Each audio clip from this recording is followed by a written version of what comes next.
Oi, turma. Do livro Edificando a Nação sobre Bases e Valores, Nídia Regina Limeira André de Souza Costa.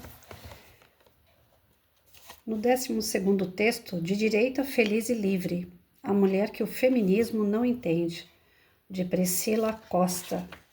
Na terceira parte, o feminismo contemporâneo despreza o que chama de papéis tradicionais, mas o que ele não entende é que para muitas mulheres esses papéis não são fardos, são escolhas, vocações, fontes de realização. A mulher cristã, em especial, não precisa se rebelar contra a sua natureza para se afirmar, pois ela entende que submissão a Deus não é sinônimo de servidão ao homem, mas sim a expressão mais profunda de sua liberdade espiritual. Em um mundo que valoriza a autossuficiência egoísta, ela escolhe o caminho da interdependência amorosa com Deus, com seu cônjuge, com sua família e comunidade. Enquanto o feminismo grita por igualdade a qualquer custo, a mulher conservadora entende que a beleza na diferença. Como disse Edith Stein, filósofa e mártir cristã, a alma feminina é moldada para abranger o outro, para acolher e proteger a vida. Essa disposição para o cuidado, para a escuta, para o serviço não é sinal de fraqueza, mas de um poder que transforma lares, igrejas e nações. Sem falar que essa ideia ignora o papel da mulher cristã ser apoiadora não como uma submissão irracional, mas por meio de uma manifestação do caráter divino. A palavra usada em Gênesis 2:18 vem do hebraico ezer. E adivinha, é a mesma para se referir ao próprio Deus, aquele que socorre, que salva, que levanta. Ser ezer é ser alguém que reflete com o próprio corpo e com o coração o cuidado ativo de Deus. Mas a Bíblia não para aí. Ela afirma que a mulher será uma auxiliadora idônea. Quando voltamos ao texto original, encontramos a raiz hebraica de idônea, a qual carrega o sentido de correspondente, complementar. É como se dissesse, a mulher será como a outra metade do homem. Isso não diminui nenhum dos dois, ao contrário, revela o projeto divino de unidade, no qual cada um fortalece a fraqueza do outro e potencializa o que o individual tem de melhor. Homem e mulher são iguais em valor e dignidade, embora distintos em função e papel. E é justamente essa diferença, e não a tentativa de anulá-la, que permite a comunhão verdadeira. É claro que existem homens que maltratam mulheres e que são péssimos seres humanos, mas enaltecer a questão da rivalidade não resolve o problema. Antes, o amplia. Ao fomentar uma espécie de guerra simbólica entre os gêneros, o feminismo não resolveu os verdadeiros dilemas femininos, apenas deslocou feridas para o outro lugar. As relações ficaram mais frágeis, os lares mais estáveis e os vínculos de afeto e parceria foram substituídos por uma suspeita e resistência. Quando a mulher vê no homem um adversário, perde-se a possibilidade da aliança que cura. Quando o homem se sente deslegitimado em sua masculinidade, tende a se afastar. Ao transformar todos do gênero masculino em culpados e todos do gênero feminino em vítimas, o feminismo esvazia a possibilidade de diálogo entre verdadeira e perpétua, a dor que a própria ideologia prometeu resolver. Essa visão distorcida impede muitas mulheres de enxergarem nos homens aliados naturais e afetivos. Desacreditar o masculino como vocação legítima, como força que protege, guia e ama, é perder de vista o dom da complementaridade. E, em vez de unir, esse discurso separa. Em vez de curar, desconfia. A solução para essa cultura de rivalidade não está na uniformização dos sexos, mas no resgate de complementaridade, como demonstra a história. Quando homens e mulheres trabalham juntos, cada um contribuindo com seus dons únicos, as sociedades florescem em criatividade, equilíbrio e justiça verdadeira. A resposta à rivalidade não é o confronto, mas a comunhão. E o casamento, o lar e a comunidade são lugares onde aprendemos a amar, a nos deixar amar, com limites, diferenças e sacrifícios. Ai, eu perdi porque eu fui olhar o mic aqui, gente. Ixi, perdi. A resposta à rivalidade não é o confronto, mas a comunhão. E o casamento, lar, comunidade são lugares onde aprendemos a amar, nos deixar amar, com limites, diferentes sacrifícios. Essa convivência, quando baseada no respeito e na fé, nos liberta da caricatura da guerra dos sexos. O feminismo nos prometeu emancipação pela negação do outro. O conservadorismo é uma forma de ver o mundo que nos oferece a possibilidade de perceber a plenitude que há no acolhimento do outro. Quando compreendemos isso, redescobrimos a beleza da cooperação, da entrega e da confiança. A rivalidade imposta pelo feminismo vai além da guerra entre os sexos, porque criou também divisões entre as próprias mulheres que se veem em constante disputa. A cultura moderna menospreza a maternidade enquanto exalta a produtividade profissional, como se fossem escolhas mutuamente exclusivas e como se as mulheres que escolhem se posicionar de forma diferente se encontrassem numa arena uma contra a outra. Vou parar por aqui.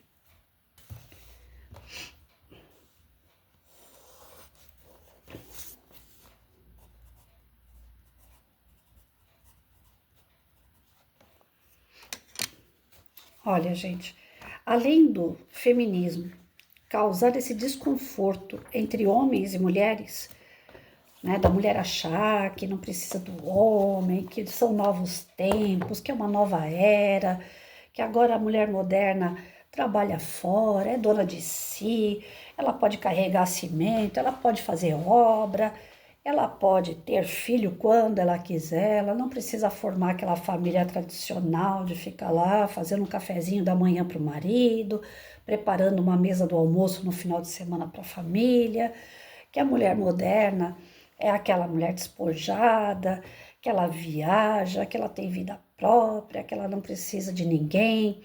Além de o feminismo causar essa sensação de individualidade total, de egoísmo, de orgulho, de vaidade, de você ser algo separado do todo, de que você pode ser dona de si em todos os sentidos, além do feminismo criar essa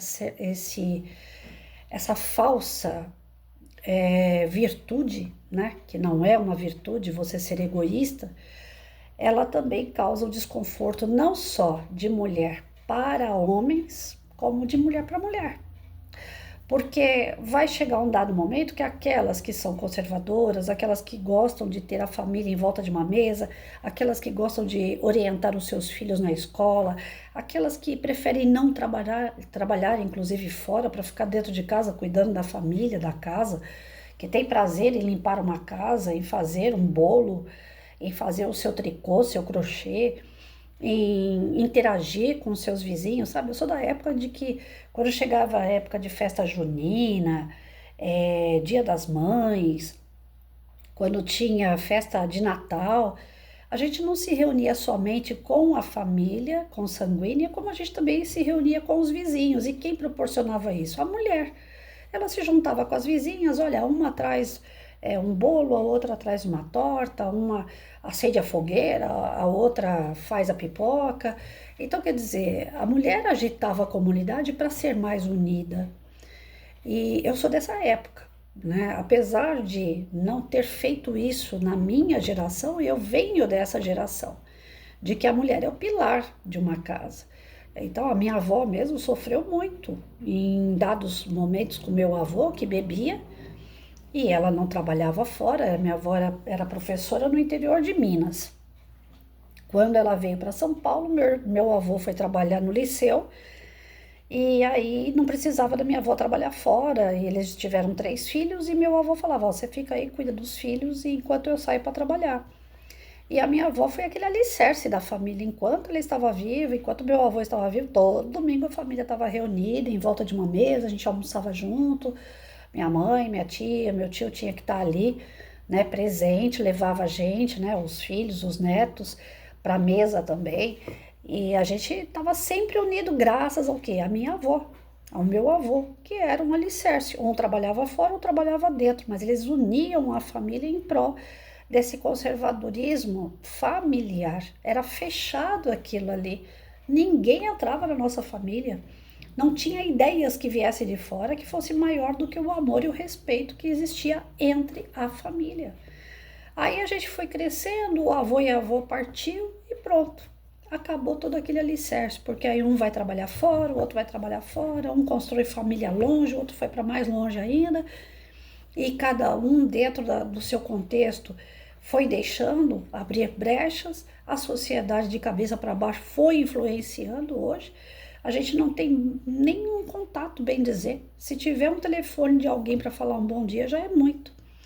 Então eu tenho dentro da minha família um exemplo de que quando a mulher é o alicerce, dá tudo certo. Ainda que existam tretas, como sempre vai ter mesmo, ninguém é perfeito, ainda que existam algumas rivalidades dentro da família, melindres, ainda que existam alguns momentos assim, aqueles picos, né, de desentendimento, a mulher que é família, que ela tá ali no dia a dia acompanhando cada um, ela tá atenta às necessidades e ela vai mexendo os dados de forma que em algum momento todo mundo consiga se entender novamente.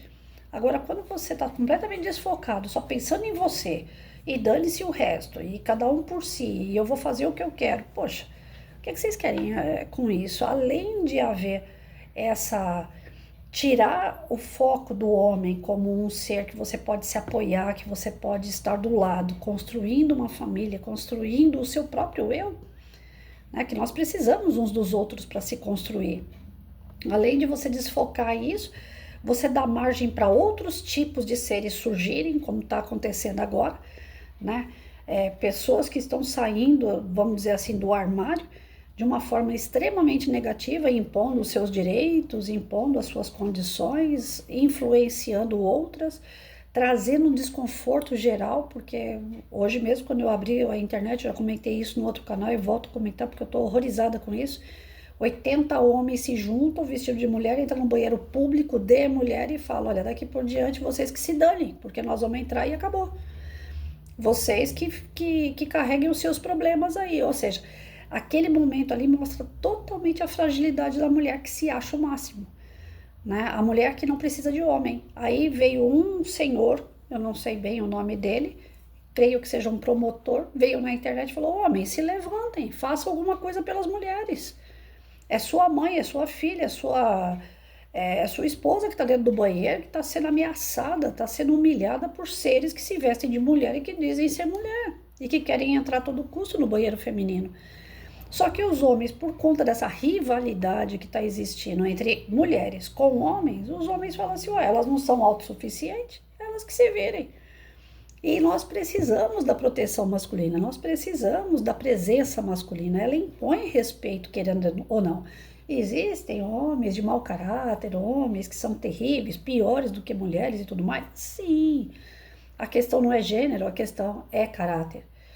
Mas nós precisamos construir famílias, homens, mulheres, para que tudo esteja no seu devido lugar. Quando as coisas começam a sair fora do lugar, o desequilíbrio aparece. O desequilíbrio aparecendo, a gente vive o caos. E é isso que nós da direita, nós do conservadorismo, nós tentamos passar. Não é que gerando quem é melhor, quem é pior, mas é comprovando que onde há família tem estrutura. Quando não tem família, existe o caos. E a esquerda quer o caos. Então, quando alguém me pergunta que partido que você é, eu falo, não sou partido nenhum. Mas que direcionamento político você tem? Eu sou da direita, eu sou conservadora. E conservadora não significa que eu quero ser submissa ao homem, mas significa que o homem é meu parceiro, que a mulher é minha parceira. E aí, quando você começa a se colocar numa posição de conservadora, vai aparecer aquelas que não são conservadoras, ditas feministas, que começam a atritar com você também. Então, existem atritos de mulher para homem e de mulher para mulher. Gente, vai chegar um ponto que a gente não vai mais conseguir lidar com tudo isso. Vai sair tudo do eixo. E aí, como é que nós vamos viver mesmo? Diz para mim. Sem lei, sem regra, sem respeito, sem moral, sem qualificação, sem a boa convivência. Como é que vai ser tudo isso daqui? Como é que já está sendo? Então, para que lado que nós vamos? Quando alguém me pergunta se é direita ou esquerda, eu só pergunto para a pessoa qual é o tipo de valor que você tem. O tipo de valor determina qual é o lado que você está escolhendo. E nós temos que escolher. Não adianta querer ser Zé do Muro, não adianta falar assim, eu lavo minhas mãos, eu não quero falar de política. A política está no dia a dia, a política está nas ações, a política está nas teorias, a política está infiltrada na sua família. E se a gente não tomar uma posição séria em relação a isso, qual é o tipo de sociedade que nós estamos vivendo, convivendo? E aí cai sempre aquele chavão, qual é o tipo de mundo que você está deixando para o seu filho?